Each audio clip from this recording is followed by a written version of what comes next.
bending forward in most of it, aren't you? There you go. Maybe I need to move it slightly. Make sure you're actually in it. There you go.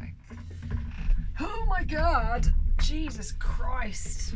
My poor little legs. The microphone seems to be migrating further and further towards the laptop. Okay then. Okay. Right. Ready? I'm ready. Welcome to the Amateur MILF Society, a podcast about the highs and lows of mothering in the modern age. We're your hosts, Rosie and Sinead, and we are just trying.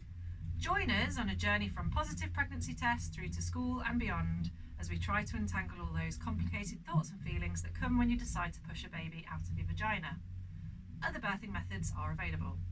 We are average, non-famous mums who live average, non-famous lives. Although if we get famous, we're not complaining, and I'm going to start wearing Elizabethan dresses. Okay. I'm talking ruffs. Oh, I do love a ruff. I'm talking corsets. I'm talking yeah. big old Petticoats. skirts, petticoats. I want my hair braided in like a million knots with the little curls at the side. Piled up on top of your head. Piled up on top. I think it's because I've been watching A Discovery of Witches on the telly, and the series when they go, I mean, no spoilers, they go back in time, right? And some of the shit she has to wear, I know it's mad, but I just like this idea. I think it may be a seasonal thing. Clothing had a lot more gravitas. A lot of gravitas, and it's like proper heavy, right? You know what I think we Proper should bring heavy. back? What? Cloaks. Oh.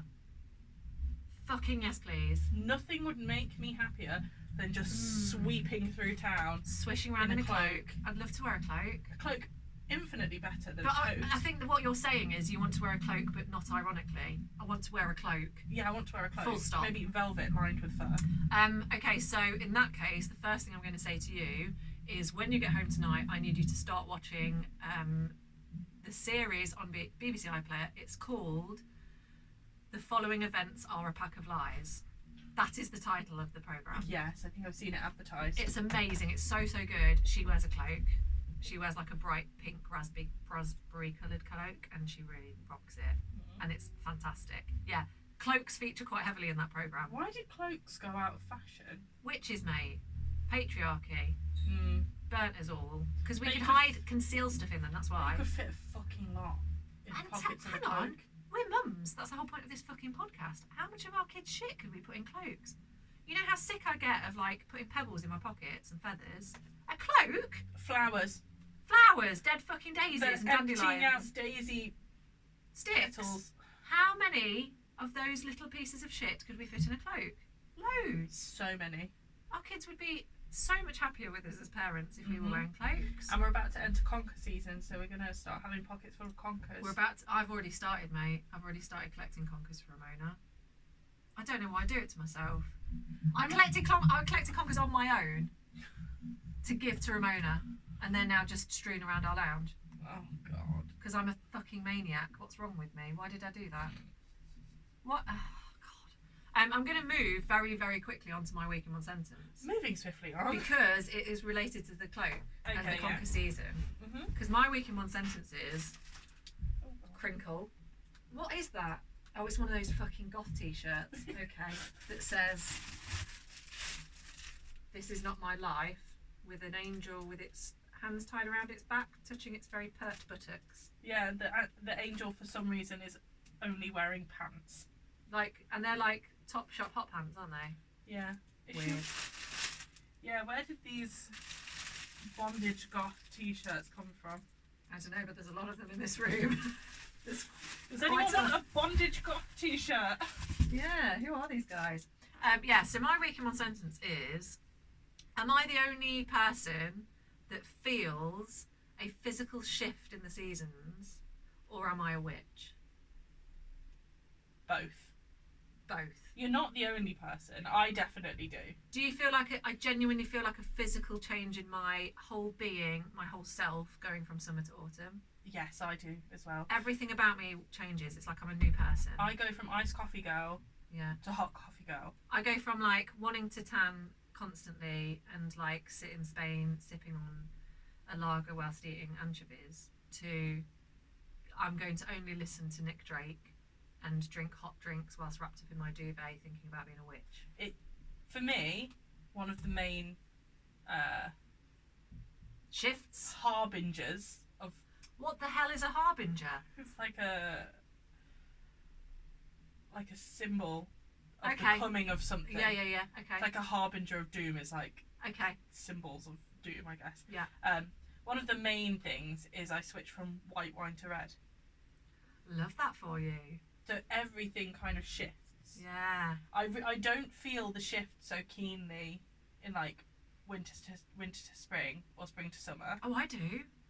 I feel really it. feel it. I feel it more summer to autumn. Summer to autumn's the biggest, I and think. winter to spring, but Yeah. to less like a lesser extent.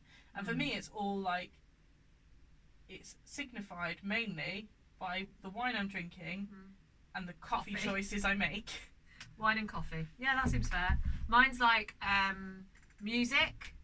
I have the songs that I would say are my favourite songs in the world. Like if I think of my like top 3 songs ever, they're songs that I kind of only listen to for half the year because I cannot listen to them in the summer because it's just not right because they're not summer songs. They're not fitting the vibe. But I feel it. Not passing the vibe check. No, exactly. For me, when I feel autumn coming on, and there's always one specific day, and it'll be the first day where there's a real chill in the air. Yeah. And then that day, I will watch Practical Magic and have a hot chocolate. That's lovely. Like you've got your own little ritual. That's great. Thanks, guys. Yeah, no, I feel. I love it when people slam doors when we're recording the podcast. At least there's no smoothie making. Okay. No smoothie making. We've also not had anyone dragging a dead body around this week. We have been promoted to a slightly quieter room. Slightly quieter. Slightly quieter, yeah. Slightly quieter. A lot more cluttered though. Not more cluttered, lots more. There's also a quite scary bag full of cash. Yeah. I want to know who's it for. Which, if we weren't such nice people, we wouldn't have mentioned it. We would have stolen it. It would no longer be there. Yeah, I feel like genuinely feel like a physical shift though. Like my body feels different. Yeah. Do you feel the same? Yeah, and because just like irregardless of the temperature, between September and April, my hands, feet, and the tip of my nose are always freezing. See, this is one of the things, right? I love autumn and winter. I love Christmas. Yeah, autumn and winter is. I'm an autumn and winter girly. Love Halloween, love it all. But because I'm a lizard, I really do not do well in the cold. Although I love the vibes, I love the frost, I love the lovely crisp. My favourite places to be in the autumn are A, Whitby, B, Forest of Dean. Beautiful. You know what I mean? You want crunchy leaves, bit of sea air. But I do feel the cold quite extensively. And we have already got our second duvet on our bed. Dave is not very happy about it. You should try the Scandinavian sleeping model. What's that? In Scandinavia, they have 2 smaller duvets on a bed. Yeah. Instead of one big one. Oh, there you get so a duvet each. When partners are share a bed. Yeah. So you can have your own tog of duvet. Yeah, that's not a bad idea. So each partner will have select their own duvet. That's quite. I quite like so that. what they usually do is fold up the duvets when they make the bed, and then just put a big throw over the whole thing. Yeah, sure, that works. I might suggest that to Dave. See what he thinks. Scandinavian sleeping model. He just needs a what I could probably only describe as a prison rag. blanket. All he needs all year round is a prison blanket, and it is mid-September and I need 2 duvets. And the other night I had 2 duvets on, a jumper and my socks and my pajamas, right? But I had thick socks on and a jumper. And Dave was like, "What's wrong with you?" I was like, "I'm so cold." See, my body. Yes. Radiates warmth, blasts it out like Blast a furnace. it out. Yeah. My hands, my feet, just not quite got there. And the tip of my nose, no blood flow whatsoever. It's weird, isn't it? Frigid to the touch. But all year round, I sleep with my windows wide open, Yeah. and a summer weight duvet. That's mad. I wish there's sometimes when I'm so cold and I'm just like, this is horrible, this is hard work, this is horrible, which is why I try to never complain about the heat, because I'm like, I love being in the heat, I love sunbathing, I love the sun, and so when it's like cold and it feels it's like physically painful for me. I just think I don't want to be that guy that was when it was 30 degrees in the UK. Oh, it's too hot. too hot. Shut up. That is me though. I hate to sweat. Yeah. I hate the sensation of sweating. This is quite a nice time of year as well for me because I'm a self-confessed runner now, Sinead. I'm that guy. So it's like a really perfect weather to run because you're not like sweating like a fucking idiot because it's cool enough to sort of cool you down as you're running. Feels quite nice, and then you get back and you have a really hot shower. Yeah, that's nice. Anyway, what's your week in one sentence? My week in one sentence is I thought of one, but now I fucking can't remember it. Is it about food? Is it about children? Is it about wine? Is it about something satirical? Hang on. Politics? It's always about Someone politics. famous? My week in a sentence. Have you got it? You're just going to see what happens, see what comes out your mouth. Yeah. Have a try. I threw you with Elizabethan ruffs, You really didn't I? did. You really did Threw throw you me with Elizabethan ruffs. Threw you with the corsets. I'll let you have a ponder. Thank you. You know what? My week in a sentence is, when will I ever make it through the day without a little treat? Oh man. Are you right? I have a questionable relationship with food, right? So having a little treat is really important to me because I've spent so much of my life denying myself little treats. But it gets to a point where those little treats then consume your life, and then sometimes you have too many little treats because you've spent so long thinking about not having little treats. Do you feel that? I absolutely do. Which is why I make the consumption of my little treats, like, I very much ritualise it. Yeah, me too. So I have Me several little treats kind of spread throughout the day or throughout the week. So one of my favourites at the minute is after I have my lunch, Yes. I have an ice cold, crispy Coke Zero. Ah, yeah. So the can has to have been in the fridge for like at least 3 days. Yeah. Oh my god. Glass with ice. Yes.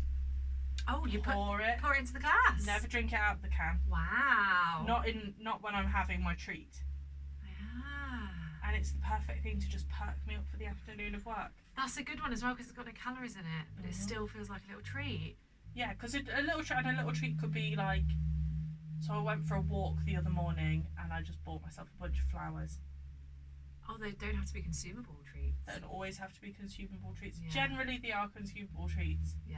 But like, sometimes it's really nice to just indulge whatever craving you're having. Like, sometimes my little treat is a whole share bag of sweet chili sensations. Oh, yeah. Sometimes Yeah. my little treat is just 5 olives in a pot. Yeah, my treat is often like sweeties. Apricot rings from Lidl. Fuck me, they're amazing. Fruit pastels, Skittles, just like a couple. No. They're my little treats. They're my treats. Ah, Sinead, this is going to break your little heart. What? Last week, I had to go to Boots. Already your heart's breaking because you're thinking, that poor woman's bank account. We're already in fucking Boots. All I needed to get, well, I had quite a long list actually, but it was, you know, like essentials like your razors, moisturiser, Sudocreme for Lola. You know what I mean? It was like a boring What, boot you shop. buy Sudocreme?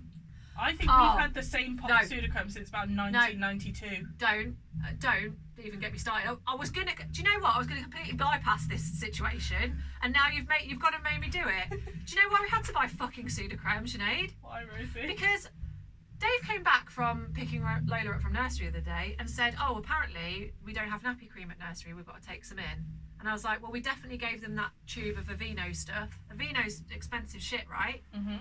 And I was like, we definitely gave them that. And Dave said, yeah, I thought we had, but apparently she's got no nappy cream. And I was like, okay, we'll send her in with some of the other stuff we've got. We've got an Asda thing. Gave them the Asda thing. Comes home, no issue. Yeah, I've given them the Asda one. About 15 minutes after Dave gets back, we get a phone call. Dave's like, why is nursery ringing me? That's odd. My child's here. It's definitely my child. Definitely my child. Answers the phone. He's on the phone for ages and he's going, yeah, all right, okay. Yeah, okay. Yeah, whatever. Yeah, like this for ages. And I'm like, what the fuck are they talking about? Turns out that the member of staff who told Dave that we didn't have nappy cream doesn't like any other brand of nappy cream other than Sudocrem. And so another member of staff had rang Dave to just say, just to let you know, they didn't really make it very clear, but they wanted Sudocrem and you'd obviously not given them Sudocrem. So I think they were sort of trying to ask you for Sudocrem without asking you for it. But you don't need to get Sudocrem if you don't want to. It's just them being a bit like fussy about the nappy cream they use because they don't think any other works than It's not Sudocrem. going on their arse. I know. So then Dave was like, oh, well, just, okay then. And he just did that, you know, thing that Dave does where he's just like, oh, yeah, okay. And then we were like, well, what the fuck do we do then? Do we leave it? So then I felt obliged to buy Sudocrem. So that's why I buy Sudocrem from the shop, because apparently I had to. Right, weird. That's very weird. Very strange. Anyway, this isn't even the bit that will break your heart, Sinead, because we're talking about little treats. I wanted to treat myself. I needed some moisturiser for my body. I'd been suffering from kind of like razor rash on my legs because I'd been having quite cold showers because we had a hot spell, did we not? We did, yeah. And so I was having to have like quite cool showers after my runs, and then I'd get goosebumps and then couldn't shave my legs properly. So I needed some really nice moisturiser that was going to be really good on my legs. Yeah. I've got some oil, but I needed. We're in autumn now. I'm not putting oil on my legs. I'm not. Who do I think I am? I'm not Malibu Barbie. So I thought I'll treat myself to some nice moisturiser from Boots. So you go into Boots and you think, where do I go for nice moisturiser? Soap and Glory. Yeah. Yeah. And I wanted specifically a kind of fruity moisturiser. I was just in the mood for fruity. So I bought myself a lovely peach moisturiser. Yeah. I tried that one. Yeah. Unreal. Yeah. Got it home, Sinead. Started rubbing it into my pimpled little razor rashed legs, and it went all weird and it like went all congealed and odd, and I was like, what the fuck's going on? This cost me, I think it was £6. Fucking shower gel. I haven't bought moisturiser, it was shower gel. I bought a £6 shower gel to put on my legs. Yeah. Broke your little heart there, didn't I? Yeah. Because that is not a little treat when you put a £6 shower gel on your legs to moisturise them. Well, you know what I do really want to get for my next little treat. Yeah. So at the minute, I'm really enjoying Lush's Sleepy shower gel. Oh, I fucking love Sleepy. The whole Sleepy range is I really delicious. want the cream as well. I've got the I cream. love the cream. The cream's amazing. But I've run out a long time ago. But me and Darcy were in Lush and we got given a free small size of the Sleepy because Darcy was being very charming. So she was like, oh, I want to like give you a treat. So she was like, just pick something and you can have it. That's so nice. Oh, the thing is, I could do that, but Ramona isn't very charming. There's no way that she'd charm a member of Lush staff. Lola might. Oh yeah, Lola fucking could. Yeah, Lola could. Okay, yeah, we'll take local psychopath into Lush and see what happens. But they've got another shower gel that I really want to have. Okay, tell me which one it is. Sticky Dates. Oh, I've not tried that one. It smells like vanilla and sugar. That sounds amazing. Oh, so I like the kind of I like nutty, fruity, like what's that one that Lush do? Is it Honey I Smelt the Kids or something? Honey I Washed the Kids. Honey I Washed the Kids. I love that one. I love honey, nutty. Well, at the minute I'm in the middle of kind of curating my autumn smell.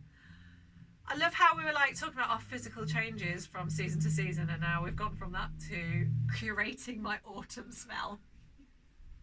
Curating my autumn smell. We don't even live in London, Sinead. Who do we think we are? Go on then, tell me your curation. So, you know, I like to smell nice. Oh, yes.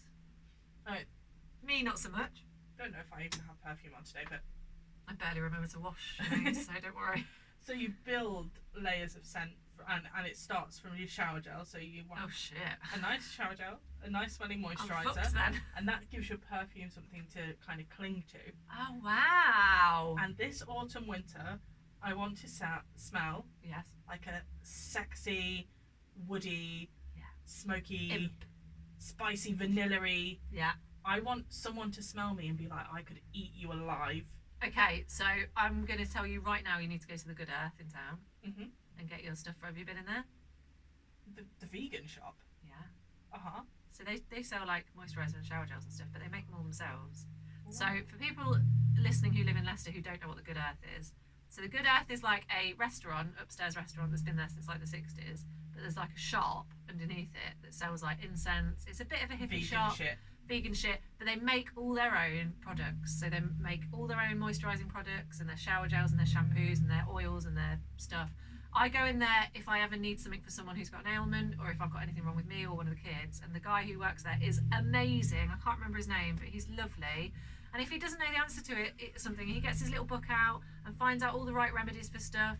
He properly sorted out my brother's eczema on his hands with chickweed moisturiser. This is something I've never heard of before, but it's like he's a proper witch, right? And their stuff is legit, no chemicals, no bad shit. They do it all themselves. It's so good, like the stickers on them are all handwritten, so when they go in the shower they run, so you don't know what's in them anymore. It's great. Mystery. It's a mystery. Their stuff, they've got a shower gel that's like mandarin and vanilla, and that is mwah. Yeah, I just want to smell like a sexy, spicy dream. I think what I'm imagining for you in a scent is like if Christian Dior's Dior Addict, which is very strong vanilla woody, but it was like made by like an old lady in a wood. Do you know what I mean? Because Dior Addict is like fancy schmancy, right? But if old lady in wood has made it instead, that's what you'd smell like. I want my smell to waft at people, but not in an aggressive way. I want it to envelop them like a hug. Sure. So the next time I see you, I want to have cracked the code of my autumn smell. I can't wait. This is so exciting. I feel like we should write a book on this. I think we should do an exhibition about the curation of smell. Because in the summer, I like things a little bit lighter. Of course, yeah, you want a bit of fruit in there, don't you? Yeah. So I always go for like a fruity shower gel, but that Sleepy does kind of fit into it because Sleepy does have like undertones of vanilla. Yes, and it's quite heavy. That's what I like about Sleepy. I think I like my products to be heavy. And I like when I use it in the shower, my whole bathroom smells of it for like 3 days. Yeah. Sure. Like there's a Tom Ford perfume, which I can't afford to pay like £300 for a perfume. It's called Tobacco Vanille. And I know what you want. Yeah. That. Yeah. It's that. Yeah, I can smell it. I want the very essence of that perfume. I think you would quite like Sainsbury's room spray, which is amber and patchouli. Ooh. That is a nice smell. You can't put it on yourself, it's a room spray, but I feel like that's similar vibes. If you can create that for your body. Well, I've been using a Lush perfume called Lord of Misrule. I fucking you love smelled that. it on me before. So nice. I need to get myself that. And that's vanilla, patchouli, and black pepper, I think. Oh, I like peppery smells actually. I like the spiciness of it. Oh, I love this chat. This is I like this sort of thing. It's like it's really, they say that scent is one of the things that like musters up memories a lot. Yeah. And I've never really understood that because I've always tried to pinpoint smells that make me think of stuff.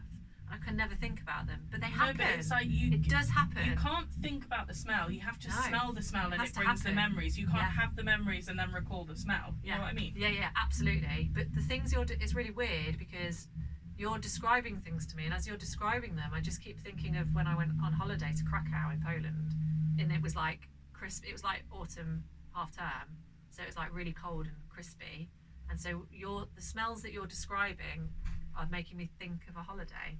It's weird, isn't it? Yeah. I saw a video of a girl saying that each year on her birthday she goes to a department store and she picks out a new perfume.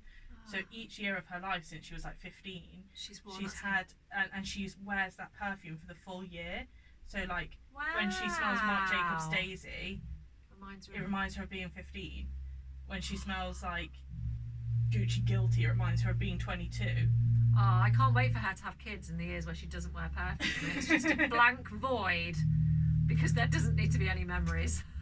Because you don't wear perfume when you have a baby, do you? No. They don't like strong scents, so you're not supposed to wear perfume. Mm-mm. And all you smell of is stale milk for at least a year. But I part of my getting ready routine is putting perfume on. Like even when I had a small baby, I wore perfume, but I wore there's like lighter versions. Really light perfumes. Cheap perfume. Yeah, cheap perfume. I bought some like kids perfume. It's like a frozen Elsa perfume from a car boot sale the other week, because I thought Ramona will love that. So she's just learned how to do the thing with her wrists and also to do the spritz and walk. I taught her and Lola how to do the spritz and walk. They were really into it. I got Darcy an Ariana Grande perfume. Oh my god! Yes, babe. For her birthday. How extra is that? She loves it. Bet she does. Rid of all that shit. She calls it my Ari Grande. She's like, Mummy, where's my Ari Grande? Where is my Ari Grande? It smells so nice. I feel the Britney ones were really nice. Oh, I used to love Britney. The one in the round bottle with the crystals. Yeah, still got one.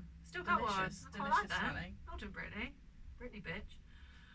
What are we talking about today, apart from our curation of scents? Apart from me curating my autumn smell. I love it. We are talking about school. Starting school. And back to school. Back to school, it's the back to school special. Back to school special. We're talking uniforms, we're talking phonics, we're talking playtime politics, playground politics. We're talking parents' evening, teachers. Why is your child so full of rage? Why are they so angry? What's making them so angry? What are these teachers making them do? Well, I think we're in quite a good place to speak on this, because we are now mothers of children that have been at school for a full year. And now they've just started just started year one. Yeah, definitely. So yes. I think, shall we start by talking about them starting school for the first time? So like the run up. Yeah. It's quite scary. Picking a school? Oh yeah, picking a school. We picked the school that was closest to us and is in fact the primary school that I went to. So that was an easy choice for us. I also picked the school closest to us. We moved, well actually, I tell a lie, we moved into our house because it was right next to the school. So I knew I wanted to move back to the estate that we're on now, and it was right next to the school, and it's the school I went to, and it's a really good school. It's really good. You can tell it's really good. So is ours. So I had a look at two different schools. There's the school that she goes to, which is round the corner from our house, and then there's another school which is on kind of the next estate over, and it's a brand new school, just been built. Oh. But they're filling it organically, I think they say. What does that mean? So they started with a class of reception children. Oh, and that's it. And then those reception children went to year one, then they had reception in year one. I'm sorry, but are they not like... most primary schools not oversubscribed, and is that not a little bit of a bad decision for the amount of children that there are in the area? Yeah, but it's a new build estate, so a lot of people that are living on the estate either don't have children yet, or so they're in a position to make that choice and it not be like detrimental to the area. Yeah. Okay, fine. Yeah, pretty much. But I had a look at that school and it's brand new. It just felt really clinical to me. Yeah. It didn't feel like there was any sense of community. Also, I think that would be crazy to go to a school and there not be any kids older than you in it. Yeah, well, there was up to year 3, I think, at the when time. I went to view it, when I went to see it. But I think Ramona likes, because we're so close to the big school as well, she gets to see, you know, the longevity of your school years and the idea of moving from one school to a bigger school and seeing that age range of children every day I think it's probably beneficial, right? To be able to see that happening. Yeah. I walked into Darcy's school and when I went to view it and I was like, this is the one. Yeah. I want her to go here. This school feels good to me. Feels like schooly, nice, happy, yeah, friendly. I had a look at the Ofsted, and the Ofsted, I think, when I went to look at it, it hadn't been re-Ofsteded since before COVID. So at the time it was like requires improvement or something. Yeah. But I disagree with Ofsted ratings in general, because it's like, that's judging a snapshot of a day that there's no way that can be an objective assessment of the whole school and how the whole school is run. Yeah. So I picked that school. Luckily enough, got her in, and it wasn't difficult. There was no like appeals or anything like that. Yeah. And it's really important to me that we're able to walk to school. Yeah, me too. That's why we moved into that house. And it's not even just from like an exercise point of view or like a wellness point of view. Like, I don't want to be sat in a fucking car. Because people drive like idiots around schools. It's insane. It really scared. Like, when I see the amount of cars around our school, and they park outside like our house. That's how far we're like. Have I told you about the woman that tries to run me over in her Tesla every day? No. So my road has a cut through. Oh yes. To the road where the school is. Yeah. So some of the parents come and park on my road and then use that cut through. Yeah. There is one specific mum who drives a Tesla. Yeah. And she tries to run me over in her Tesla every day. Why? I don't know. Where? Like when you're crossing the road? On my street. As I approach the end of my street. Oh my God. Yeah, people get really mad, don't they? Yeah. It gets quite. So you get like on our road, you get people who park way too far onto the curb, so no one can get. What will happen is you've got like a whole school's worth of kids plus their parents coming out at the same time, and they're all walking up this one road that all the cars are parked on, which leads onto my road, so very close to my house. And you get some people who get raggy about the parking situation. So many people and there's get speeding and then like trying to run people over. And then you get people who park way too far onto the curb, so then they're getting in their car and they've opened their doors into the pavement, no one can get past. No. So then you've got an entire school's worth of people trying to get past, and it doesn't work. I'll tell you for one thing, unfortunately our lollipop lady Anne isn't quite as confident as the old lollipop man we used to have. Anne's lovely, she's fantastic, she says hello to everyone, she's great. But we had a lollipop man at our primary school. I think he was there for maybe 10, 15 years. Because my mum and dad live very close to the school as well, so this is how I know this. And he took no fucking prisoners, Sinead. If anyone drove past when he was in the middle of that road, he smashed the top of their cars with the lollipop. And he would shout at people, for driving too fast. He'd stop cars with himself, he'd literally stop cars and be like, slow the fuck down. He'd get into like, people would start fights with him, and he'd be like, I don't care what you say. You're outside of school, you will drive responsibly. And I'm not everyone fucking loved him. He was the hero of our whole area. He was amazing. Honestly, he was amazing because he would just like bang the top of the cars and be like, stop. I've not seen a lollipop person for a long time. Oh, haven't you? No. Not got one near yours? No. So there used to be a lollipop lady at my primary school, but because Darcy School isn't on a main road. Oh, I see. There's very little need for a lollipop person. Yeah. Oh man. But people do drive like fucking morons. Don't they? And park like morons. Yeah. And I'm like, why are you having to drive your Range Rover tank I know. to school? But you live 2 streets away. It's really sad, isn't it? Because I think our catchment area is quite big, so there are people that live quite far away. So I understand why people have to drive. Get it? And I suppose it's it's just like sad, if you've isn't got it? work to go to, you Yeah. can't then you can't afford to waste the time to walk to school, to walk home, to get into the car to go to work. Yeah. But it's like I think it just illustrates like how skewed the whole system is, right? Because we should be in a position to be able to walk our kids to school and walk them home again.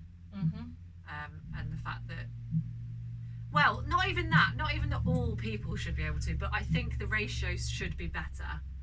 I think it's basically, we're talking like 80% of people are having to drive their kids to school, which is sad. Yeah. I mean, I don't know if it's 80%, I'm basically guessing based on the amount of cars that park outside my house. I think, yeah. Yeah, I think at our school there's probably like a 60-40 split. Yeah. I don't know how I would quantify that.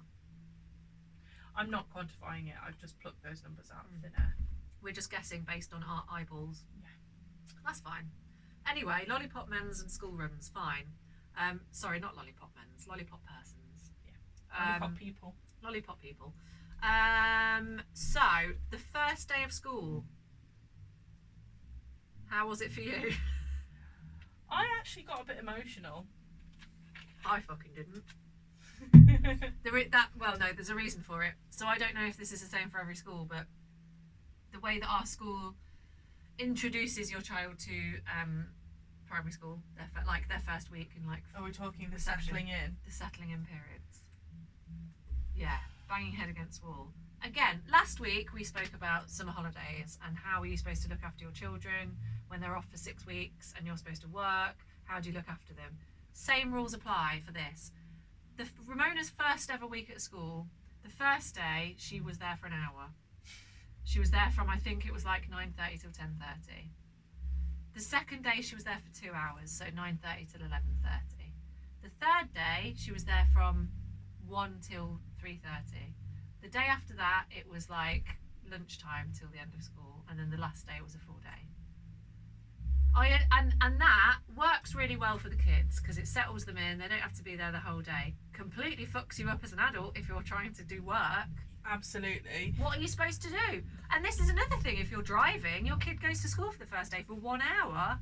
Might as well sit in your car, mate. Exactly. Madness. It is ridiculous. So Darcy's was, she did 2 mornings. Yeah. And then she did 2 afternoons. So Yeah. she started school on a Tuesday, the day Yeah. after the bank holiday.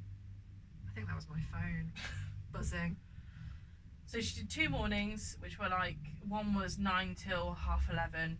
The other one was 9 till 12. I think she stayed for lunch the second time. Yeah. And she did 2 afternoons, and then on the Monday she started and she was in full time. Yeah. But I think there's a lot to be said. Maybe I'm coming at it from a SKU perspective because she was in nursery full time. So it wasn't any big change for her to be away from me for that length of time. Yeah. But I think for Darcy, she would have been way better off if she just jumped in at the deep end. Yeah, it's interesting. I wonder why they do it like that. There must be a reason because it sounds to me like it's something that most schools do now. Well, a friend of mine, her daughter's just started school, and I could be wrong, but I think the settling in sessions, she hasn't started full-time school yet, or she did maybe on Thursday of last week. Oh my god, that's like 3 weeks. It's like a 3-week settling in session, and the teacher came to her house. I've heard this from other people. I We think never my had a friend teacher- Chloe said this. I'm sure she said that she could go to people's houses. I'm like, what? I don't want a teacher coming to my house. Thank you. Yeah. No, thank you. Why would the teacher need to come to my house? Like I don't want teachers coming to my house. First of all, I've got a mad dog that will try and eat you. But second of all, I don't want the teacher to have to do that. Why should they have to do that? Exactly. That's totally out of their remit. They don't. Yeah, that's crazy. Yeah, so the settling in period is insane, but I think it helped me personally because it meant I didn't get emotional. I got quite emotional when Ramona started nursery because she found it so upsetting, and so that first day when they take the child away from you crying and they're trying to cling to you, I found that really hard. And every time she got upset, it meant I felt quite guilty and upset. So the settling in period was quite good for me because it was like, see you in an hour. Yeah. So there wasn't that whole like, oh, my poor baby, she's going to school, look how big she is, she's so grown up. It was like, oh, you look really cute in your school uniform, I'll take a picture, I'm picking you up at 10. You know what I mean? Like, it was just, For me, I got emotional because I looked at her in her school uniform and like just the weight of everything I'd been through to parent her up to a point where she was going to school kind of all came crashing down on me. Like, really? all in one go. I was like, and I was genuinely like, I can't believe that we made it this far. Oh, that's really nice. Because there have been so many times Yeah. in the first 4 years of her life where I was like, I genuinely don't know if I can do this anymore. Yeah. Like one of the two of us, if not both, are going to die today. Yeah. We're not making it out of this. So like, finally getting to a point where she's now someone else's problem for the majority of the time, I was like, fuck, like we did it. We did it. I did it. I did it. And I think because I've had so many times where I've been really insecure in how good of a parent I am. Yeah. It was like it felt like an achievement. Yeah. Wow. Yeah, that's really nice. I don't think that really crossed my mind. Maybe it did. I don't think I felt it as heavy, but I think that's probably because I've got a Lola. Yeah. So I'm still very much in that I don't know if we'll make it kind of Yeah. period. And because I've got like the relationship between Lola and Ramona can be quite volatile, that also doesn't help. But I did think, like, I didn't post a picture of her in her uniform, but she looked really fucking cute. Mm-hmm. Them uniforms are adorable, right? Yeah, I mean, my cousin lives in Ireland and they don't have the ginghams. Oh, don't they? No, so I think her school uniform was always just like and they don't really wear school shoes either. They all just wear trainers to school. Yeah. A school shoe. But in her little gingham Yeah. with her little cardi Yeah. and the frilly ankle socks and the school The little shoes. shoes. I think it's so cute. So cute. Yeah. And now she has a uniform and it's little shorts and then a gingham blouse with a big collar. Yeah, love them. And Love she sometimes wears the gingham blouse with her grey pleated school skirt and she just looks like a little Australian. Oh, yeah. So She cute. just needs a little bow tie hat, doesn't she? Yeah. So cute. Yeah, I love the uniform. What was I I going would to get say? really stressed though if they didn't have uniforms at school. Yeah, me too. I Me just could not. That's another backlash from the summer holidays, is having to get my child to choose clothes every day, or having to make choices with her. Yeah. And the amount of fucking washing I had to do. Negotiation about what. Darcy yesterday she got dressed, ready to go to Stagecoach. Yeah. She ate Cocoa Pops wearing a hoodie that she'd selected to put on. Yeah. Whole thing annihilated, covered in Yeah. chocolate. And Yeah. I had to explain to her, no, you need to take that hoodie off. Yeah. Because it's covered in Cocoa Pops. Yeah. No! My granddad chose this for me. I want to wear this today. I was like, yeah, but it's covered in chocolate. Don't spaz milk and shit all over it then, you idiot. Yeah, I know, mate. I know. And like that, it's like negotiating with terrorists. Honestly, the clothing thing is a real issue for me. And I really don't think it's such a thing with boys. We Is should ask this to the boy mums that we know. need to know. And that's like again, how much of that is like a nature nurture thing? Yeah, a socialisation thing. Yeah. Ramona said to me this morning, so I did Ramona's hair, she said, I want 2 pigtails, so I did 2 pigtails. And then Lola was going, Anna, meet Anna, yeah, alright, I'll put your hair in a fucking plait, Lola, you're 2. So I did Ramona's pigtails, and as I was doing Lola's plait, she kept spinning around, and I was like, Lola, mate, I can't plait your head if you keep spinning, pal. Because your hair is the texture of smoke. It literally is. And then she kept like trying to bend down and pick stuff up, and I was trying to like go with her whilst plaiting, and I was like, this is insane. And as I was doing that, Ramona was stood in the mirror and she went, Mummy, I can only see one of these pigtails, so they're obviously not straight. Okay, do you know what I said to her? I was like, okay, you've got 2 options then, Ramona. You can keep it as it is, which is fine by the way, or Daddy can do it. And then she kicked off, so I had to do her hair again. So actually she followed neither of those options. She chose the secret third option. She chose the secret option, which was Mummy has to fucking do it again until her pigtails were immaculately straight. I mean, can you imagine? Oh, I can only see one of them, which means they're not symmetrical. Fuck you. Oh my god, last week me and Darcy were having creative differences about what cycling shorts she was discussion. about what cycling shorts she was going to wear under her dress. Oh yeah. So she wanted to wear. We're supposed to be talking about school, by the way, and we're ones having that are like knee length. Yeah. And I was like, no, wear the short ones because you're wearing a dress. You don't want to show. Yeah. My mum was in the room while this discussion was happening. I was like, why don't you wear these grey ones? Because they're like quite neutral. You won't be able to see them under the dress. And she looked at my mum, rolled her eyes, and went, is she for real? Is she for real? Yes. Are you for real? Are you for real? You're gonna look an idiot. What's wrong with you? Mm-hmm. Oh my god, they're so funny, aren't they? Okay, so we spoke first day of school, and we kind of covered uniforms. We've definitely covered uniforms and clothing choices. Yeah. Do you? Let's talk about before school, because that's a real issue for me. Getting them to school. Oh, The morning routine. The morning routine. Getting both of my kids to all I ask of them is to eat 1 Weetabix with a bit of milk. That's all I'm asking. 2 growing girls who use up a lot of energy a lot of the time, and I just want them to eat 1 Weetabix. That's all I want. And on the days, and it's always the days when Dave's at work, they both fucking refuse. And from there on in, it's a battle just to get them to school. Yeah. See, Darcy is always happy to eat her breakfast. She's a very hungry young woman. Yeah. If that breakfast does not exactly meet her specifications, then we have war. Woe betide me. Yeah.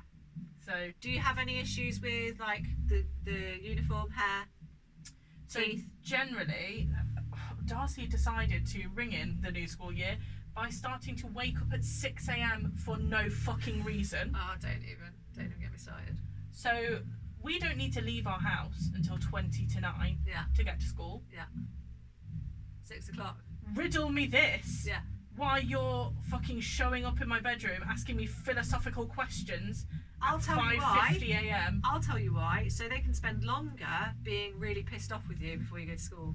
Exactly. Because that's what it feels like. It's like as soon as you get the day started, you get ready. I just think to myself, now I've got longer for them to be angry with me over something. Yeah. Because that's what happens. They get pissed off with me about something that I've done. Like, I'll just ask her to eat, please eat your breakfast, Ramona. I'm just really worried about you. I want you to have enough energy to get, like, for school and stuff. Stop it, mummy. Stop it. You're so horrible. Do you just want stop telling me what to do? Yeah. Yes. I'm like, I just want you to eat 1 Weetabix and then I'll stop telling you what to do. Please, 1 Weetabix. 1. At the minute, me and Darcy are having quite a lot of tension about hair brushing. Yeah, mate. So her hair is unruly, not the easiest thing. Yeah. So she is insistent that she wants to do her own hair. Apart from she can only do one hairstyle, and that is a low ponytail that makes her look like a founding father.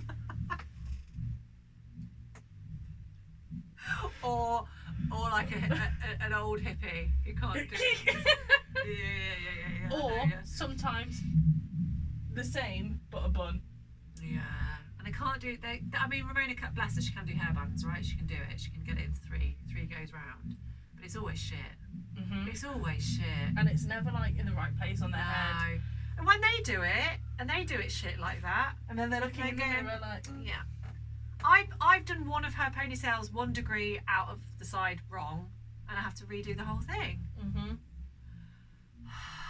Yeah, so school and routine. it's selecting the hairstyle for each day, trying to get her to brush her fucking teeth, because she will not brush her teeth until after she's had her breakfast. No, Fair enough. Yeah, Ramona's the I same. don't like brushing my teeth before I have my breakfast. Yeah. But so she'll finish her. She's been taking an ungodly amount of time to finish her breakfast. Yeah, that as well, because you're like, come on, we've got to go. Yeah, I'm like, where is your sense of urgency? I'll be there like ramming her shoes onto her feet. Like, we've got 5 minutes, mate. And I'm like, literally, Lola has to put herself in a pushchair now. I'm like, Ramona, put your jumper on. Lola, can you just strap yourself in, mate? Because we've got to go. And she's like, Ramona's brushing her hair, I'm putting her shoes on, getting her book back. Oh, where's your fucking water bottle? Good girl, you strapped yourself in. Lola's out the door in the pushchair.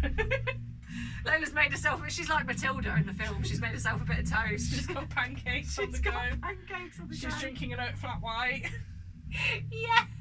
She's like, Mummy, do you want a latte? Oh, yes, please, babe. Right, Ramona, shoes. Wait, you've not got your socks on. Darcy will get fully dressed for school, but not put on any socks. And if she comes downstairs not wearing socks, I will say, can you go upstairs and put some socks on, please? You would think I asked her to climb Mount Bastard Kilimanjaro to get the socks from the top. Oh, Sinead, there's absolutely no way that Ramona would be going up to get those socks. She'd make me do it. I can categorically tell you now, with 100% certainty, that if Ramona didn't come downstairs in her socks, I mean, by the way, come downstairs without her socks on, I have to help her get dressed in the morning and then bring her downstairs. If she wasn't wearing socks, if I didn't get the socks for her, she would have a panic attack because she wouldn't go upstairs on her own. She made me take her to the toilet in the dark the other night because she was scared that she might see a spider. And she thought the best way to deal with that was go for a wee with the light off. And I was stood there, I just thought, oh, we're not scared of monsters in here then, are we? Because when it's dark upstairs, you're scared of monsters, but down here the dark is totally fine. Absolutely, especially if you don't see spiders. Makes total sense to me. Oh, it's just... It manages to make me feel every single morning like I've got out of bed on the wrong side of the bed. Yeah, I do. It's like Yeah. I wake up into some sort of perverse parallel universe where everything is horrible. I find myself like, I drop them off and I try and do like, you know, even if we've had a shit morning, I'll still give her a hug and say I love her and all that sort of stuff. And then she'll walk away. I'll watch her walk through the gate, and then I walk away. Do you go? And then I have to do some breathing with myself as I walk the pushchair back, and I have to go and get Dobby and take Dobby for a walk, and then that's like my hour of like peace. And I'm like, fuck that. Oh mate. Anyway, okay, so that's like the kid's not even been dropped off yet, and we're on 50 minutes. So I want to ask you about teachers. I want to ask you your thoughts on homework. Yes. And I want to ask your thoughts on like your kids' learning in general. So Darcy's first teacher was an absolutely fantastic teacher for Darcy specifically. Yes. Like Darcy has an extremely strong personality, and she needs a teacher that can tell her what to do. Yeah. And like can earn her respect. Yeah. Because Darcy is like a dog, like in that she smells weakness and she doesn't respect the weak. Amazing. I love that for her. Love it. So her first teacher was the perfect teacher to guide her through reception. Yeah. I do not think that primary school age children need to do homework.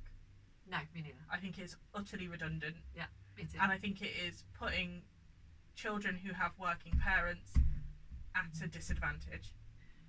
So Ramona's first reception teacher was amazing. She was the assistant head, so she was like big boy.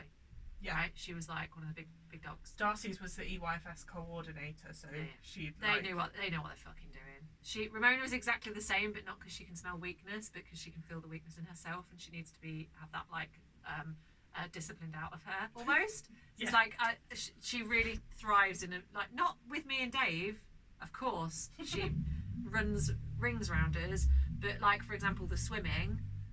We've started swimming lessons with her. I know we've spoken previous episodes about how I was scared to take her swimming because she's so scared of it. She refused to do it, and it was like she'd have panic attacks if I even made her go near water. Took her to a swimming lesson. Obviously, I was super anxious about it, and I really I like stood with the teachers. I was so scared. I was like, oh my god, Darcy's first swimming lesson. Really terrified, and I said to the teachers, I was like, she's really anxious in the water. She's never had swimming lessons before, and I was like really drilling it into them, like this girl is going to be, you know, challenging.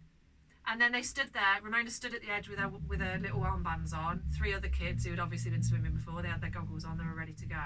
And they're like, right, everyone get in the pool then. She gets in the pool. Yeah, I think sometimes they just need someone else to tell them what to do. An authority figure in that particular line of work to tell them what to do. And she really thrives in that kind of situation, right? So that teacher was absolutely amazing. She was great. Love her. Homework. So now that she's in year 1, not only does she, fair enough if they've got to read their books to us, that's fine, I don't mind that. The reading is that's fine. Good. So that's good. Our school like has changed their homework policy so that the only real homework they have is reading 3 times a week, and then now she's in year 1, she gets, I think every other week, a few questions to do for maths, and she does them online. Well, Sinead, Ramona has 4 different apps that she has to log into for different things to do homework in. Really? Yeah. So she has to do a reading, which is fine, don't mind doing that. Then she's got Numbots, which is her maths app. She's got her actual internet app, which is one that is like you can do learning in it, but you have to learn all your login details. So one of her first days in year 1, she cried at school because she couldn't remember her login details. Of course, she couldn't fucking remember her login details. They're like random login details, and she's 5. Yeah. And it really upset her. So for the next week after that, every morning and afternoon when she got home from school, she sat on my iPad practicing her login details and password over and over again until she remembered it off by heart. Because she was so terrified of going into school and them saying, okay, we're going to do internet learning now, and her not knowing how to log in. That's ridiculous. So there's that one. And then the other day she came back and I was like, oh, because there's Class Dojo, which is like the school app that's kind of teacher, parent and child. So we have to log into that. It's a point system, so you get given points for doing good things. And I said to Ramona, first off, you're not getting any points from us because I don't believe in that shit. I'm not giving you points. I'll tell you when you've done a great job. You don't need points. Yeah. For that. And she came home and she was like, oh, you need to go in Class Dojo. I was like, I've not seen any homework because apparently you're starting to get homework now. I know you've got your Numbots and you've got all your other apps. And she went, oh yeah, you need to go on I can't remember the name of it, but there's a spelling app. I've not even logged. I didn't even know the name of it. She was like, yeah, Miss Verity said you have to go into this app. What? What do you mean? There's a spelling app as well? That's insane. There's a lot of stuff. A lot of stuff for her to remember.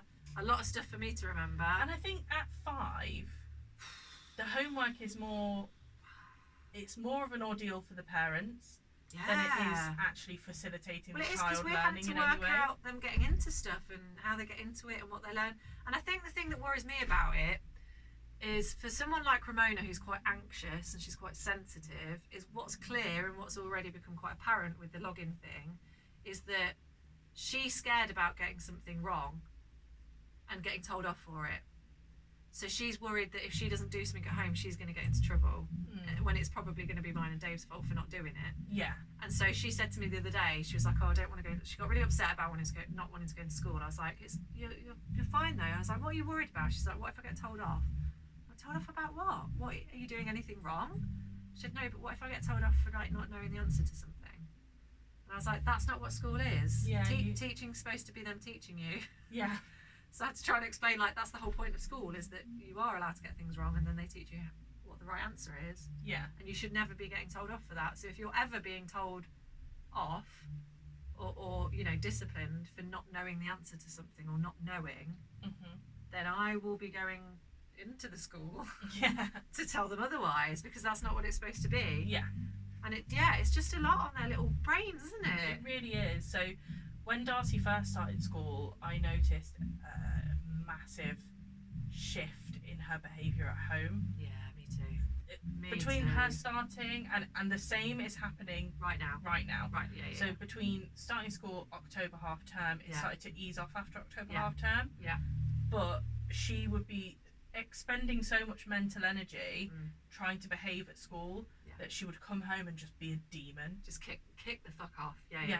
Because they needed to release it. Like be physically violent towards me. Yeah. Shouting, screaming, throwing things. Yeah.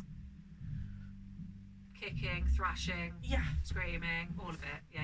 All of it. Yeah, because they have to spend so much time and I think as well, the other thing is that they're experience other kids behaving differently as well. So then they're trying those boundaries, because they might see kids misbehaving at school and then they're trying to behave, and then they come home and they're like, I don't know how to behave. How am I supposed to behave? Yeah, it's really, really difficult. I mean, fucking kudos to all them teachers though, man. Oh my god, yes. I don't know how they do it. That is a job that I just simply couldn't do. No. They're amazing. I respect especially primary school teachers so much. The stuff they're having to deal with, I can't.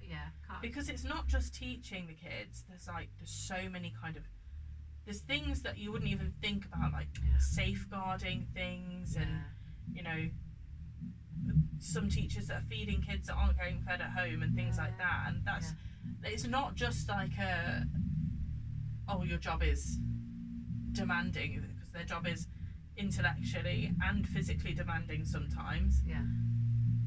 But it's also extremely emotionally demanding. Of course it is. Also, they are quite clearly, as we've just been talking about the homework thing, they're having to rally parents into doing things as well. That's the other thing about the homework thing I don't like, especially at primary school, especially because that's also on the teachers. The teachers are having to force parents into doing stuff with their kids when they don't fucking need to. No. And especially when it comes to doing when I was at school, we used to do projects. So we had one where I had to make something Egyptian. So my dad built me a pyramid. Oh, cute. And I mummified a Barbie. Cute. To put inside it. Yeah. But that is homework for the parents. No child can drill 3 pieces of MDF into a pyramid. Yeah. And that's putting stress on parents that are already stressed out. Yeah. Sometimes parents that are like pushed to breaking point, and then you're just piling more and more and more things on top of the plate. Yeah. Not to mention all of the like. You're going to say extracurriculum stuff? Yeah, things like, oh, you need to remember that this is a non-uniform day for this reason, and you need to remember to bring donations for the harvest. Donations for the Harvest Festival. Last week it was Grandparents' Day, so they were inviting grandparents to come in and answer questions, and I jokingly sent the letter to my mum and dad, and we all had a real good laugh about it, about how absolutely not was the answer from my parents. So there's always something. Always something. And then, different non-uniform days. Then there's the like whole lunch thing.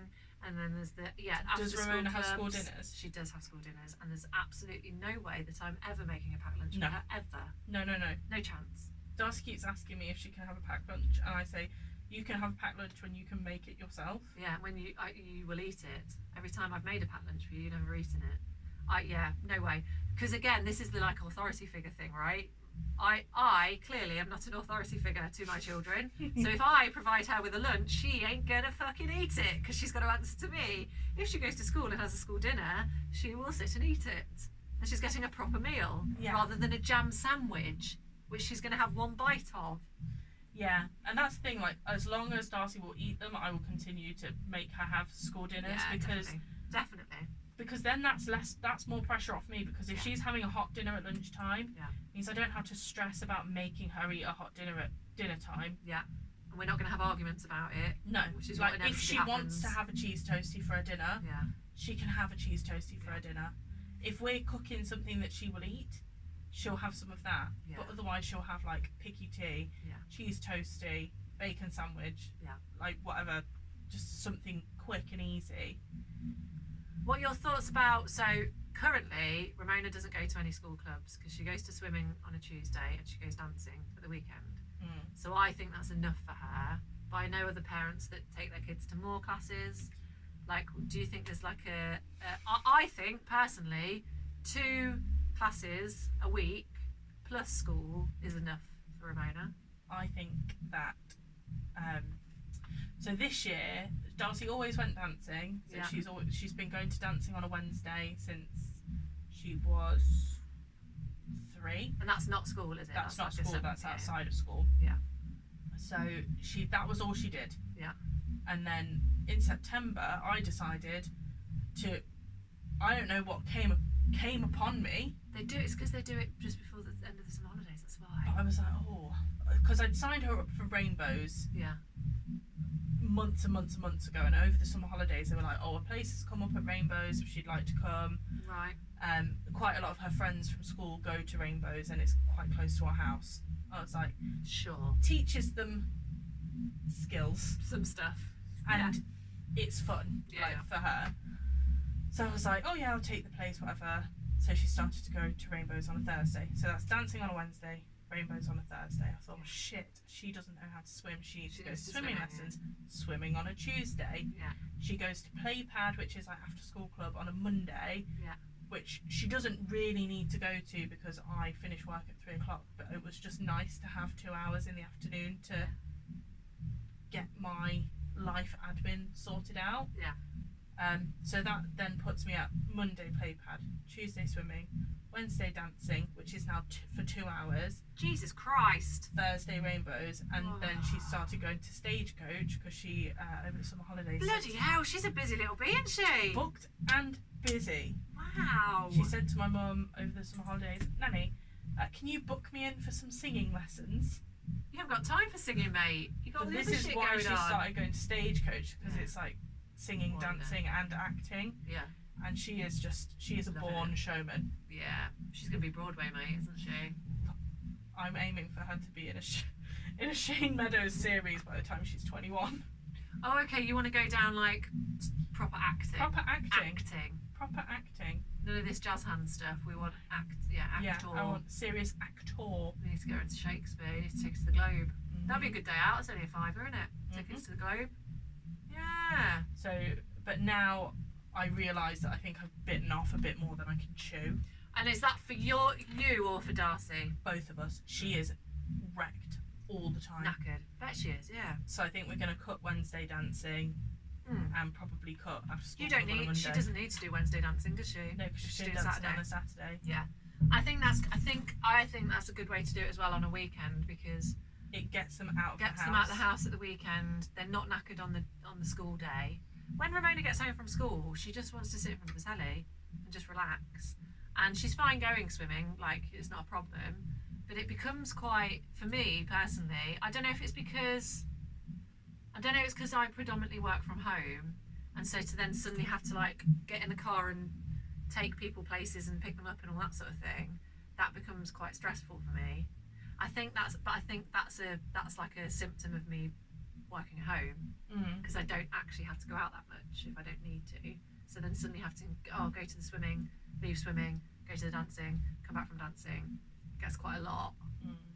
It just makes me think, like, when do any of us have time to do anything?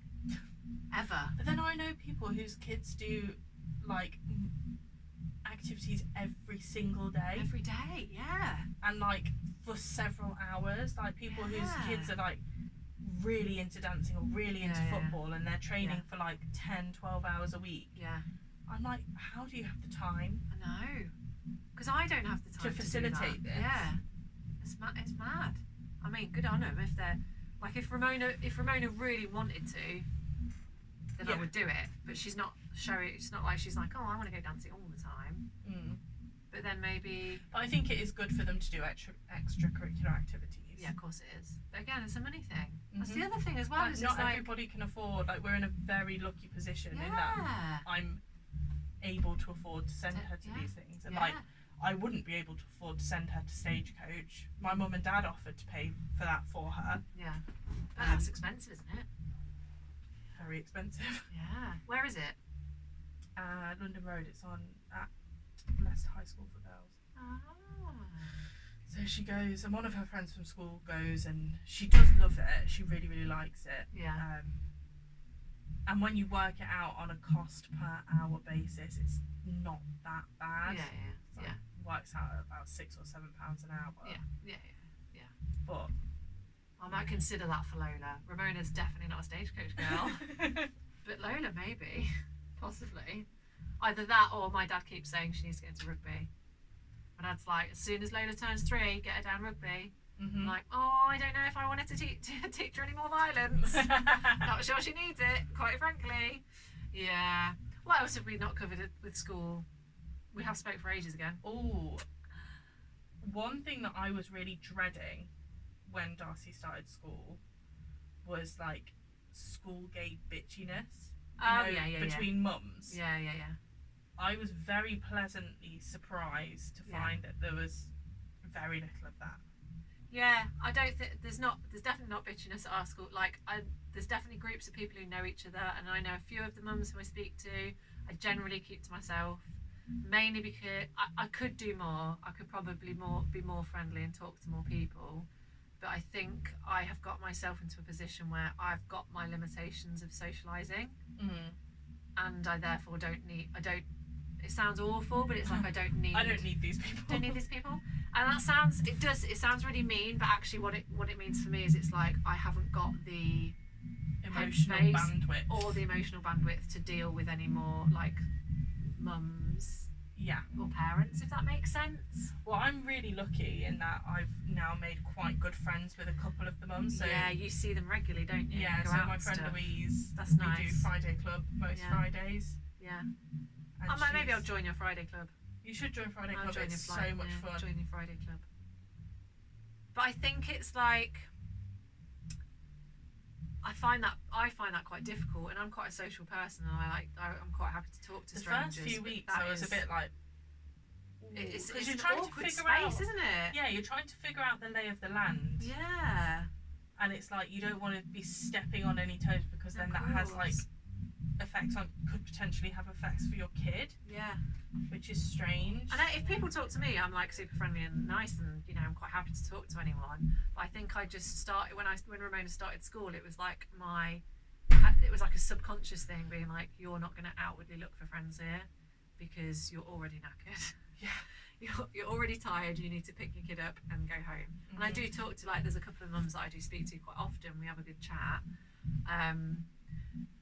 but I can't give any, I don't think I can give any more.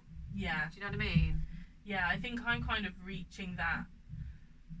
I have more friends now than I ever did before I had Darcy. I think me too, actually. And I think I'm kind of reaching that limit of like, I don't know how many more close friendships I can maintain. Yeah, that's it. I already struggle to keep in. I ghost my friends already. Yeah. So if I had any more, I would just ghost them as well. Yeah.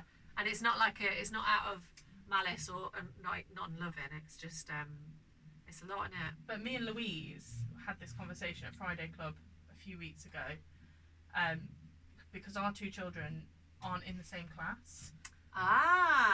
We got chatting in the queue to get in the school gate. That's good. And we just like forced Nellie and Darcy to be friends with each other. That's good. Are they the same age? Yeah. The same age, but they're split class. Okay, right. So there's 3 classes in Darcy's year. Yeah. So they're different classes. So we would see each other. And it started off with like nods and hellos. Louise fucking knows every single person in the local area and everything about them. She's like, hi, hello, hi. And then out of nowhere, we're now like really good friends. And Louise was very drunk at Friday Club a few weeks ago. She was like, I'm so glad that we forced the girls to be friends because I feel like I've got a friend for life in you. Oh, that's nice. That is nice. Is she, you've told me about Louise before. I'm sure you have. With the big pushchair. The big pushchair. Still not made her a badge. I'm so sorry, Louise. I've designed the badge. I just haven't physically made the badge, put it into badge form. It does exist. I will make a badge, don't worry. Let's talk very quickly before we go. I just want to quickly talk about like phonics and like the actual learning thing. Because if you're listening and like your kid's not started school yet, then there's going to be all this delight. This like it's just different from when I was at school. It's like they taught you how to read. You sounded it out and that was it. But now there's all these words that they use like phonics, like digraphs, double, triple, split digraphs, all of those things. And I still don't know what any of them mean at all. And Ramona will say, "Oh, mummy, so and so's a digraph, isn't it?" And I'll be like, "I have no idea." Yes, babe. Not a clue. And it's quite hard. But I don't know if you feel the same. But when Ramona reads to me, it does make me very proud. Yes, because me too. Now they're at a point where they can read sentences and they can kind of work out how to read a word without any help. I just find it really mind blowing. It's when Darcy comes to me with a sentence that she's written. Yeah. Even if it's like grossly misspelled. I get it. I know that says I like to ride my bike. Yeah. I totally understand why you've written it like Even though it says I lick to raid my bick. Yeah. That's so cute. But it is amazing. I do think like from reception to year 1, the amount that they learn and the amount that they can read and write is just incredible. Well done them. We got a shout out to our kids for being great geniuses. Absolutely. Absolute geniuses. A prodigy. Yeah, she's actually a child genius. So we got their learning journeys back at the end of last year. Yeah. And seeing the difference in the pictures she was drawing. Yeah, even that. Like you go from like limbs. Scribbles. Yeah. And then she drew a crab that actually looked like a crab. Yeah. It's amazing. I was like, oh my god. I really like It's Michelangelo! She's a genius. I love looking at pictures of people because you can see the journey quite easily because it goes from sort of like face with arms and legs to like face with body and arms and legs and then face with hair and arms and hands and then face, arms, hands, fingers, face, arms, hands, fingers, nails. Like you can see it. It grow properly, and I find that fascinating. That Darcy, whenever she's drawn herself, the only distinguishing feature is that she's drawn curly hair. Yeah. Oh, so cute. Yeah, Ramona always does like pigtails, straight pigtails, obviously, not non-symmetrical ones. Stupid prick. Anyway, I think we can stop talking about schools now, can't we? I don't know if we've debunked any myths or anything, but we have spoke about our journey. It'll do, won't it? Kids starting school is an emotional time. It is very emotional for them. Yeah. And for you. I guess what we're saying is, like, the first few weeks of whatever year they're in at primary school, they're going to kick off and be horrible. The rage will pass. Because they've got to put it somewhere, because it's quite an anxious time for them. Yeah. And Darcy's like, oh. And also, don't worry about, like, they're getting enough pressure at school. You don't need to put on any pressure. No. I'm not. There's no way I'm going to force Ramona to do any extra work at home. No. Because she doesn't need to. If your child is trying to use you as a punching bag, fine. It's normal. Yeah, that's normal. It's very annoying. It is very annoying. But quite normal. Yeah, definitely. Do you have a love of the week? My love of the week is the burrata that I had at an Italian restaurant in Birmingham. Yes, you told me about this. It was unreal. When you told me, you explained this meal and it sounded amazing, and I was like, where is it? And you're like, in Birmingham. I was like, okay, yeah, but where? And then you were like, oh, it's sort of near the centre. And I think what I was digging for, I wanted answers so that I could go there myself. Oh, but I don't know where it is. I don't know Birmingham well enough, but it's like I wanted you to be like, oh, it's right here, and for me to go, oh, I know where that is, I'll go. Still don't know where it is, because I don't know Birmingham very well. That's my fault, not yours. I'll show you the Instagram. But I think I need to, I think that's what I need. So we had, like, what I call girl dinner. Girl dinner. There.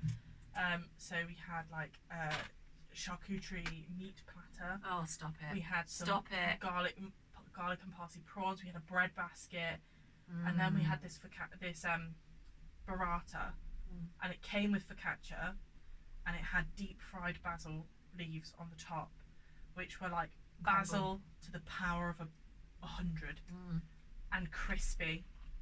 And so once you slice the burrata open, and it splooges all over the plate, and you're just scooping it up with really fresh, really sweet tomatoes, and the basil and the balsamic glaze, scooping it up using the focaccia purely as a vessel to transport it to your mouth. Oh my goodness. I was dipping my pizza crusts in the burrata.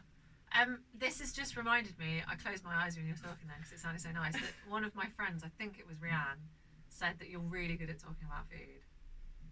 I'm really good at thinking about food. Also, you're really good at talking about eating about food. You're and eating about food. I'm really good at eating about food, actually. Yeah, it makes me. You're really good at describing it. You're basically Nigella putting stuff in a microwave. You could be the next Nigella, couldn't you? Wow, that is the dream. That is the dream. That is the dream. Oh yeah, man. And I like Italian food is the best, isn't it? Oh, it really is. And I had, oh my god, because I posted a picture in the restaurant on my Instagram story, and my friend was like, "Are you soft launching a new man?" And I was like, "No, I'm here with Darcy actually." I'm here with my child, but thank you for that. Soft launching a new man. I've never heard him put it like that before. Soft launching a new man, brilliant. My love of the week is a bit random, right? But it's Ramona. So I know I've just complained endlessly about the apps that she has to log into to do her homework. Yeah. But one of the apps is like, it's a learning platform, so it's a bit like, can you remember Encarta? Which was like the online encyclopedia. Like that, but with like activities. So you can read loads of stuff, but you can also do stuff on it. Like little quizzes and stuff. But one of the things you can do is like a beat thing. So it's like a DJ booth. And you can add sounds to it, so you can make songs, which is really fucking cool, right? So she'd made this song which sounded like something by Bonobo, so it was using like really soft kind of xylophone sounds, but with kind of like break beats in the background. It was really sick, right? It sounded really good. I was like, Ramona, I think maybe you found your calling. You could be a superstar DJ. But then she'd made this thing, and we were listening to it. I was like, this is amazing. She sat there like all curled up with my iPad. And then these words came out of her mouth. She went, "Mummy, can you go and get my donkeys? Because I think you might like this." A donkey? Yeah. She's got like a little model donkey that she got from Tunisia. And she wanted me to get her donkey so that the donkey could listen to the song that she made. That's so cute. What? I was like, what? So you did say donkey? You definitely said donkey. Yeah, can you get it's on the table. Get my donkey so we can listen to my song. Okay, babe, whatever you say. Whatever you say. What's your loathe of the week? My blah, blah, blah, blah, blah, blah. My loath of the week is whoever does administration at Darcy's school. Oh no. So, whoever is in charge of sending out the emails, right? Yeah. Is quite often Yeah. guilty of going, please find newsletter attached. Not attached. And then fucking not sending it. Oh, that's annoying. But then, this came through the other day, and I will post a picture on the Instagram to illustrate my point. Have you ever heard the phrase, graphic design is my passion? Used in reference to someone, like, making a poster with Comic Sans. Oh, sure. Yeah. Like a sarcastic graphic design is my passion. Yeah. This is the newsletter that they sent to parents.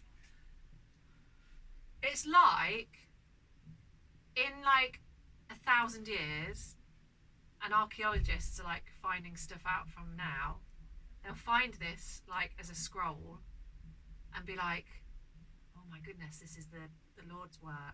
Do you know what I mean? Like, it's so It looks like mental. someone has thrown up on Microsoft Word. Yeah, and they've thrown up words. Why is library there? Why does it say library there? Oh my god, this is a minefield. I love this. But it would be really nice if the school could hire someone that can actually do their fucking job. Yeah, also, like, someone's created a text box and then they've just ignored it. That's actually, you've just raised actually a really interesting point for me, Rosie, about archaeologists. Yeah. How weird is it to think that Yeah. in like 1,000 years from now, digital archaeology will probably be a thing? Yeah, they'll be looking at this So shit. they will going, be digging through the depths of the internet. Yeah. Imagine someone finds, like, in 1,000 years, someone digs up MySpace. Yeah. And they find all those big fringes and eyeliners. And they're like, oh, My goodness. what was happening to what was people? happening? Yeah, what happened? Was this the Great Extinction? Oh no, they grew up. This is batshit. It's I don't even know where to start. So Oh, and also library has still got the like pixelations in the background because it's like one that's not got a background, but it's still got a background. I can only see one part of this picture. I love this. I can't wait for you to post this. This is hilarious. So nearly every email that gets sent out has something wrong with it, either an egregious spelling mistake Yeah. or a lack of attachment when she's promised an attachment, and then 2 minutes later, obviously after she's been bombarded with, well, there's no attachment. There's no attachment. There's no attachment. She was like, Yes. I'm so sorry, please find the one that's got the fucking attachment. But why are you not using Google? Why are you not using Gmail? Because Gmail Yeah. reminds you to attach if you haven't attached your document. I just find like school administration in general is so wild. It's so wild. It really is. It's like no one has. It's like they showed up to the school hall one day and they were having an incompetency competition. It makes me feel like I don't feel like. Or someone just walked in and they were like, you can be the fucking receptionist. Can you do documents? Yeah, I guess I could. Sure, done. You've got the job. You've It's- charmed me. I tell you what it is. It's like someone asking me if I can do an Excel spreadsheet and me saying yes, and then them giving me the job. Oh, my answer. Because to- yeah, I can't. Oh, but yeah, that is true. But my answer to can you do an Excel spreadsheet is always yes. Yeah. And then they ask me to do one, and I'm like, I'm literally just a teenage girl. Yeah. What are you talking about? Why are you expecting me to do Excuse that? me? But you've put on your CV that you're proficient in Excel. Oh, have I? You said that you're a fucking Excel genius and you know how to do every single thing on Excel. Oh, I'm so sorry, I've forgotten. spelling mistake. Yeah, typo. What was I going to say? Yeah, I don't really believe in like standardizing things. You know what I mean? Like, you know, the whole idea that we should be trying to have a cashless society because then everything's the same. Bollocks. However, in this case, I do feel like for school administrating, there should be like a standardized, like national, you know, program that everyone uses that is exactly the same. Yeah. Because it is crazy. Mm-hmm. It is madness. Oh, we get like ours. We don't have typos or anything like that. It's quite well thought out. But what often happens is because there's so many different apps that our school are using, that different pieces of information are sent through different things. So some of them are emails and some of them are through the app. I don't look at that app. I see the emails, but I don't see the episode. And then suddenly you're like, oh, it's parents' evening in 3 minutes. What? Excuse me? Excuse me, when was this? Well, I did not get the letter for this. And they don't give out, like, sometimes they give out actual physical letters in the book bags, but they know they can't rely on parents to look through book bags anymore, so they do some by email and some. And you're like, just give me a piece of paper, mate. Yeah, I think all of ours are sent by email. We don't get everything. Oh, it's just mad. It's madness. What's your Madness. loath of the week, Rosie? Well, I actually hadn't thought of one, so I think I'm just going to say the wind. The wind. Because I cannot tell you, the other day, okay, so you think that rain's the worst. You go, what's the worst weather? Rain. And then you have a windy week and you think, nah, mate, it's wind. It is wind. But then you get wind with rain and you're like, why am I alive? and I was walking Dobby and Lola the other day in the wind and the rain, and I couldn't believe how stressful it was. Was it as bad as that one time where it snowed in fucking mid-March? Yeah, it was like that. It wasn't quite as bad as that because I did get stuck in the snow with the pushchair. But it was like, I go on walks with my dog to relax. That's my mind space. That's my time when I don't have to speak to anyone. I can put my headphones on and listen to music and not think about anything else. And even if Lola's in the pushchair, like, she's pretty good, so I just ignore her, right? When it's windy and rainy, there are so many different things I have to contend with. Like my hood flapping off my face, my hair going in my eyes, Lola's snot, my bum bag foot, like I dropped my phone on Dobby's head. Like, you know what I mean? Like things flapping about, not being able to cross the road properly, things blowing in my face. Like there's just so many things that go wrong when it's windy. Do you have one of those children that fucking hates the weather cover? We don't have a weather cover because we bought a second-hand pushchair. It doesn't have one. So that's the other thing, is that I was having to find things to cover her with when it was raining. And it's like, it just felt very stressful. And I was like, I couldn't believe when I got home from this walk, I walked through the door and I was like, I can't believe how angry I am. Yeah. I genuinely can't believe how angry I am. And it's just windy. It is a 2-minute, 5-minute maybe if Darcy's dawdling walk from school to our house. Yeah. I went to pick her up the other day. It wasn't raining when I left the house. Yeah, that's the other problem with wind, the unpredictability of the rain. I arrive at school, it immediately starts raining. Yeah. And the gale force winds are blowing. Oh. My hair gets tangled in the strap of someone else's umbrella. Oh no. So me and this, luckily enough, I know this mum and I get on with her really well. Oh good God, that's so embarrassing. She had to rip a chunk of my hair out, which was then blowing from her umbrella like a war trophy. She's like something out of Braveheart with her hairy umbrella. And then Darcy comes out of school. No coat, presumably. No, she brought her coat. Okay. But her hood wouldn't stay up because it was windy. Yes. And then it was raining. Yeah. And so she. Yeah. And then it was my fault, obviously, because I didn't bring her umbrella. Yeah, of course. Yeah. You didn't bring my umbrella, Mummy! You're the worst! You knew it was going to rain! Yeah, no, I didn't know it was rain. I didn't know it was going to rain because it's very windy and therefore you don't know when it's going to rain. If I'd known it was going to rain, Darcy, I'd have brought my own fucking umbrella. Thank you. I got my hair caught in mine, actually. Yeah, mate. So obviously it was my fault that it was windy and raining. Yeah. And Darcy was just furious. So by the time I got home, in the no more than 4 minutes it took me to get from school to my door. I then had to shut myself in a different room to Darcy because I could not bear to look at her. No, I know. Tell me about it. Do you know what both my girls do when it's been raining? They both walk home and splash in every single puddle, despite me telling them not to. They walk through the door and then they both complain endlessly. Like Lola actually cries about how cold and wet her feet are. And they'll be both sat on the sofa complaining about their feet, and I'm just staring at them going, what did you expect? Mm-hmm. What? And what suddenly that's my fault. That's my fault. What do you think is going to happen? I put the puddles there on purpose, didn't I? What do you think is going to happen if you walk into a puddle in flimsy school shoes? Yeah. What were you expecting to happen? Because now we're all here and we're all crying. Yeah. All of us are crying. My feet aren't even wet and I'm still crying. Mm-hmm. Oh my God. Shall we go? Let's go. One last mention of the Big MILF Night Out, right? Yes. So by the time this one goes out, tickets should be on sale, yes? Tickets on sale now. For the Big MILF Night Out on the 3rd of December. It's going to be such a hoot. We're going to have That's such a big good time. difference on High Street Leicester. Yes. Tell all your mates. We would love to see as many people as possible out there. We'd like to bring the house down, wouldn't we? Important to note, you do not have to be a MILF to No, attend. of course not. If you want to come and you've not got kids, then that's also absolutely fine. You could be completely not interested in having children ever and you just want to laugh at us. Great. You're thinking about having children and you want to learn all the tips. You don't want to have children and you want some contraception. Yeah, exactly. We should put condoms in the goodie bags. That's a great idea. That's a great idea. Let's do that. Do you think we can get personalised ones? Do you think we can get like ones with little pictures on? Just ones that say It's a MILF MILF. on. Love it. Like JLS. Like JLS? Did you not know that JLS came out with their own condoms? I did not know that. Why do you know that? I What? don't know. JLS bought their own condoms out? Yeah, you know how each That's very confident, isn't it? Yeah.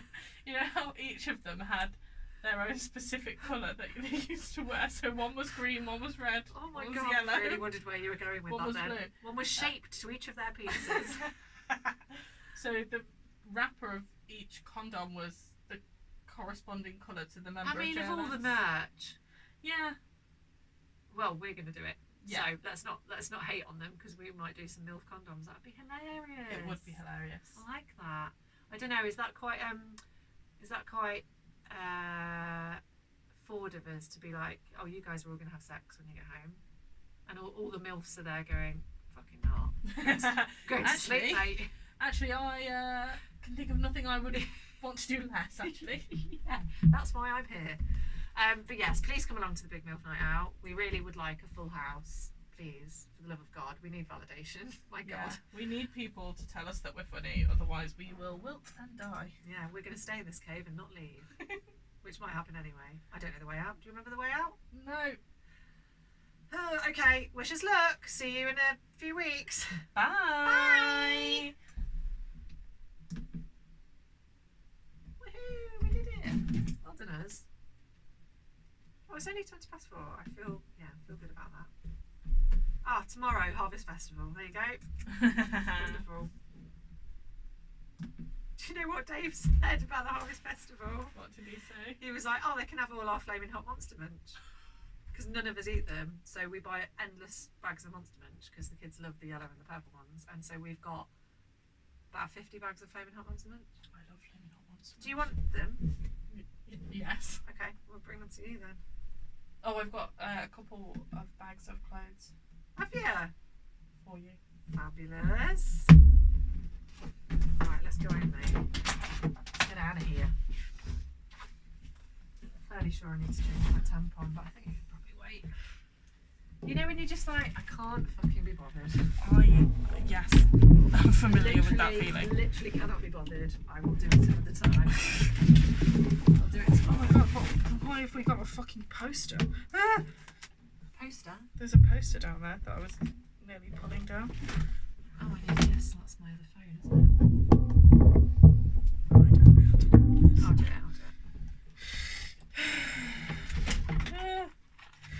You know what? There are too many wires in this room. Yeah. Agreed. I'm actually quite enraged by the amount of wires there are in this room. Apparently none of them actually Do what we want them to do. hold on to that microphone, so